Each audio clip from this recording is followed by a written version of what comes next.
Hey there everyone, this is the Saigami project and my name is Andrea Otilia Vörös, aka Sunny, creator of the manga series Saigami, published and serialized in Saturday AM.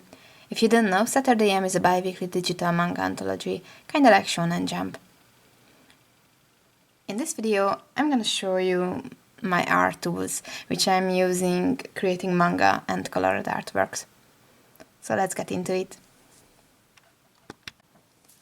First off, the paper.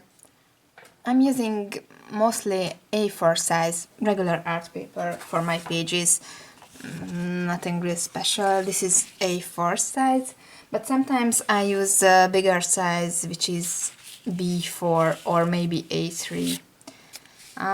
It doesn't fit in the camera, but maybe you can see the difference in the size of the pages. So for this I use actually really cheap paper. It's a Hungarian type of paper, or I'm not even sure because it's from Austria, I guess. So it's the usual stuff you can get in every art stores, nothing really special. The same goes for the bigger size type. It's the A3 size, and I'm cutting down this to B4 size because you can't get B4 size paper in my country. That sucks, but it's cheaper that way. You can also get pre-printed manga paper from Deleter and such, but usually I don't buy these kind of things because they are really expensive to ship into my country, and I know the measurements for the printing, so with a few minutes of extra work I can add those lines myself, so why throw out the money? So when I'm not working on manga pages but on colored artworks, I mostly use watercolor when it's not digital. For watercolor I have these two type of paper. It's a Strathmore watercolor. Actually I'm not really familiar with the different type of watercolor papers, so this is all I have. And I also have a watercolor sketchbook. It's a slightly thinner paper, but it's also good for me. So now let's see the drawing tools. First up, the pencils, or more like mechanical pencils, because I use those more than just regular pencils. So first off, here I have a Zebra mechanical pencil 0.5. It has blue lead in it. I'm not sure if it shows up, but it's blue. And I use this to mark the printing guides on the paper. I'm not sure if it shows up, but here you can see the printing guides are done in blue, because blue doesn't show up if you scan your pages in black and white, so it's easier that way. And I also do the under sketches in blue. I also have a normal blue pencil here. It's Prismacolor Kohl Erase. It's pretty neat also, but I prefer to use mechanical pencil because I can save time with that. Next up is another mechanical pencil. It's a Sumo Grip 0.5 from Sakura, Japan. It has normal black HB lead in it. And that's what I use for sketching most of the times. I really like this because it has a smooth and thick grip, and I prefer pencils and pens which are easy to grip and has a nice grip to it. Yeah, I guess that's why you call it Sumo Grip, because it's thick. And I also have another mechanical pencil. It's a Zebra Kendo 0.5, and it has B lead in it, so it's a bit darker. I use this mostly for fine details or darkened tones when I'm using only mechanical pencil or only pencil. And as you can see, it also has a nice thick grip. Next up, the erasers. Actually, I think eraser is something that doesn't really matter what you are using. You don't need to buy expensive type of erasers, because as long as it cleans your lines, it's perfect. So what I have here is 3 types of erasers. These 2 are nothing special. They are not the cheapest, but not really expensive French erasers. One's called Softy and the other one is Technique. It's just your regular eraser, and this guy here is a kneaded eraser. It's really neat. I like to use this as well for some finer details, or when I'm using only graphite to draw. It's cool to have one of these as well.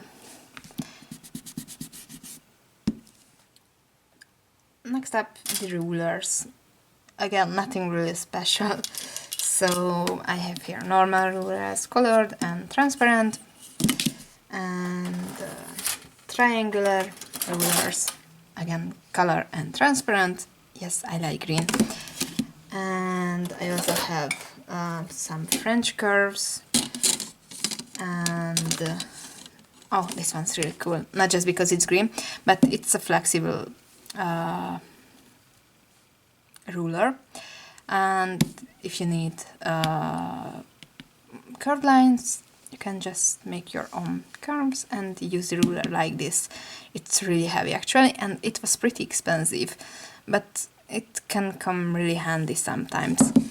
I also have some really big rulers. This one is 50 centimeter. I don't know it in inch, so don't ask for that, please. And I also have some even bigger rulers. They are wooden rulers, triangular, and I actually don't use these really often, but when I'm working on double pages and I need some bigger rulers, they are pretty neat. So much about rulers. So next up comes the most interesting part, the inking tools. And it's gonna be long.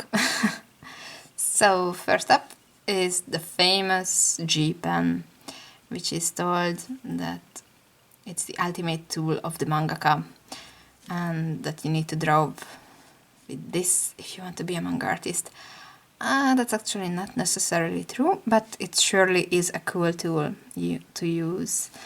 It's perfect for varied lines, and I like to work with this. It has some cool variety from the really thick to the really thin lines, and it has a nice sound when it's scribbling on the paper. And as you can see, mine is a kind of custom one, because I added a rubber grip to it.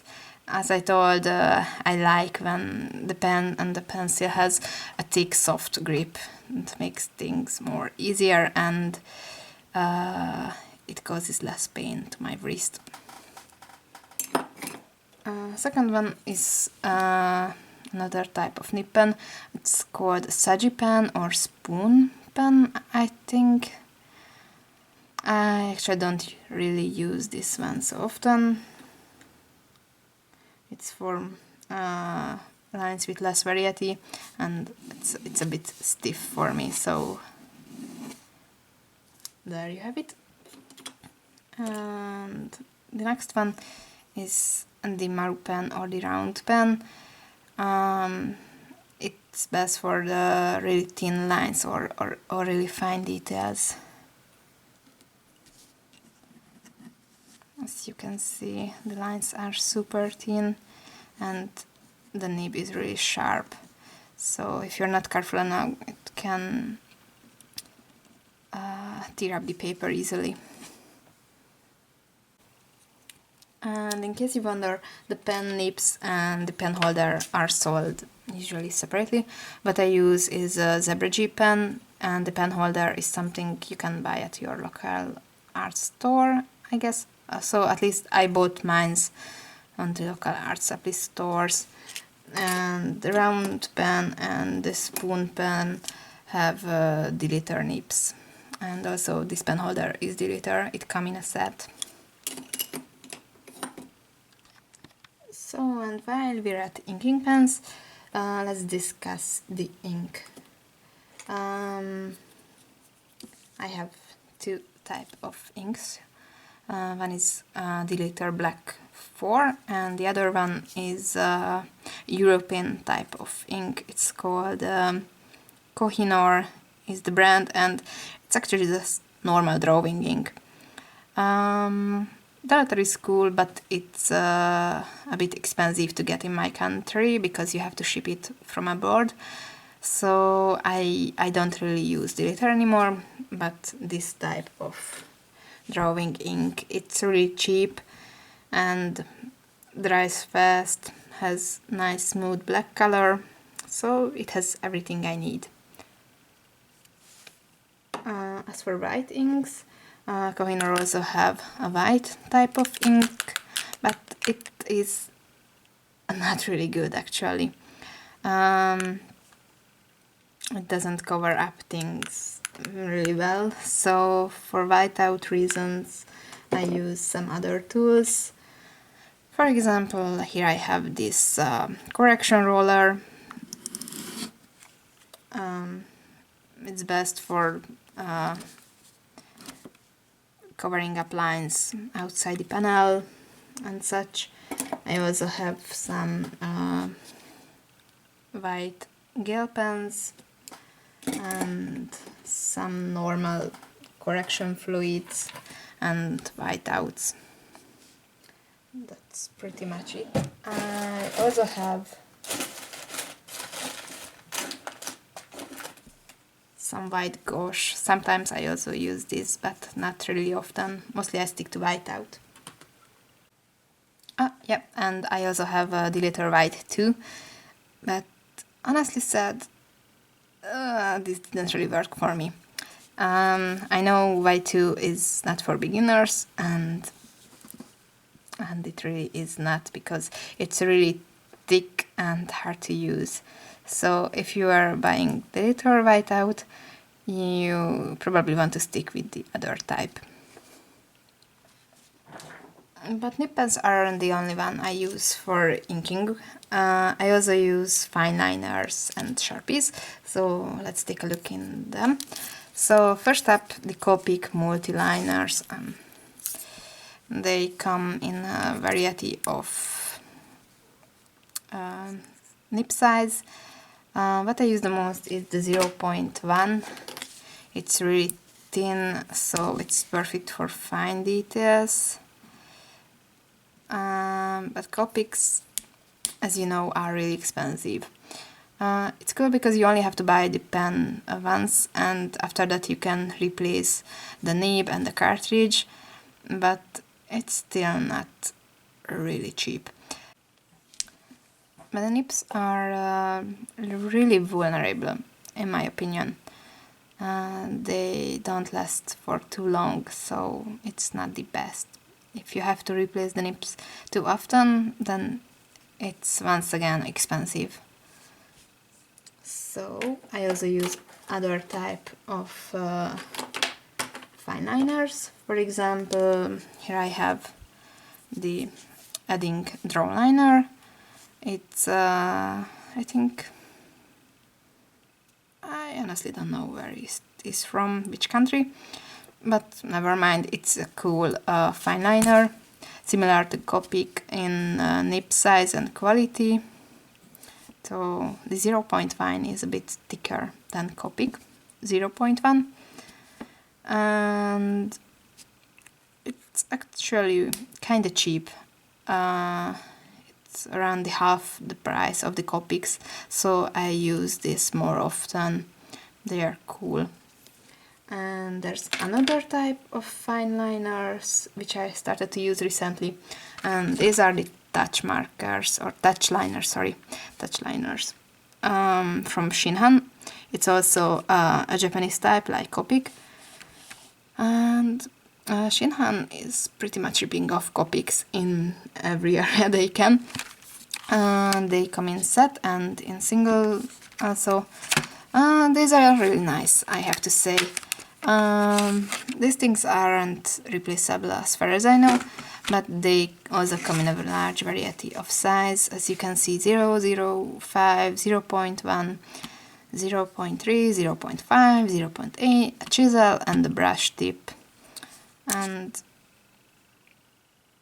they're pretty neat. The ink, however, is not as dark as in Copic and in Edding, but you can touch up that a bit in Photoshop or in some editing programs after scanning.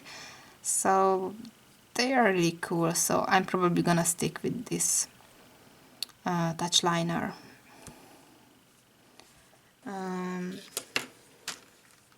Yep, and I also use Sharpies. For example, Stabilo. It's also an European art brand, and these are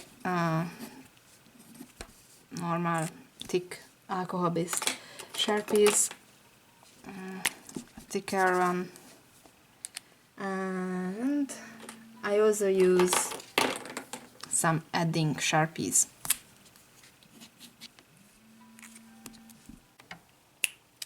I forgot. I also use the Copic Chow for inking reasons, mostly to fill out black, and also Copic multiliner has a brush type nib as well. Yep, and so much about inking tools. Next up for coloring tools. Honestly said, usually when I'm doing colored artworks, I stick to the computer because it's cheaper, but I also do some traditional color images, and for that, the most part I use watercolor.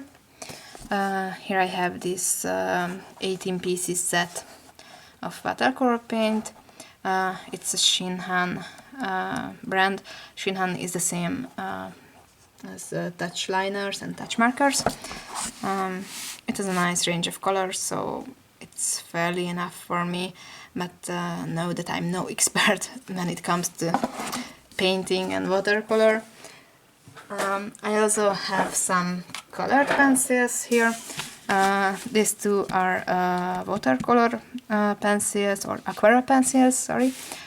And I also have this Crayola set because it's cheap but has nice colors, so for the touch-up I'm using these. These are perfectly enough. And I also have some markers. I have Prismacolor markers here, 12 pieces. These are these have nice color, but I don't really use them, honestly said. These are cool, but since I don't have too much colors, I can't do too much of a picture in color with these. And since they have a really vibrant color, it's hard to mix them with other media like colored pencils or painting. I also have some touch markers, just a few colors actually. I own these and I bought like 2 or 3 colors, so I don't really have a set from these. So the same goes as for the Prismacolor markers. I can't really use this to create actual fancy colored pictures, but just some concept designs and such maybe. These are actually really cool. As I said before, the touch markers are pretty much ripping off Copics, and I think they are doing a fairly decent job at that, because they are just as fine and smoothly as Copics, have nice colors and the same kind of brush pen nib or the fine nib. So these are really cool. So here I have some brushes. I have some really thin brushes for watercolor and some thicker brushes for inking and filling out black or doing sans effects. Also, apart from these things, I have some other tools I'm using for creating manga. For example, masking tape, which is something that is really handy when it comes to creating effects or covering things up when doing effects or when I'm painting and such. For that I also use an X-Acto knife and some other tools I use to creating effects, for example gauze and cotton buds. You can see my tutorial on that. Also toothbrush, because why not? It's pretty cool when it comes to effects. And also some thumbtacks with masking tape, because masking tape is just essential. And actually I think that's pretty much it, or at least that's all I can recall what I'm using. You know, when it comes to creating manga effects and such, it's all up to your creativity, so you can use whatever you please like. Some people are using leaves and cake papers, so feel free to use whatever you have at home. So that's pretty much it for this video. I hope you find it useful or at least informative, and sorry about my English. I'm trying my best with it, and I also want to thanks for everyone who has purchased a book of my manga series Saigami. It is published by Saturday AM, which is a bi-weekly digital manga anthology which you can subscribe to, or you can get your own copy of Saigami. 200 pages of exclusive manga content. This is the Hungarian volume, by the way, that it's naturally also in English. So that's pretty much it. Thanks for watching, guys, and I'll be back with another video probably soon enough. Thank you, bye.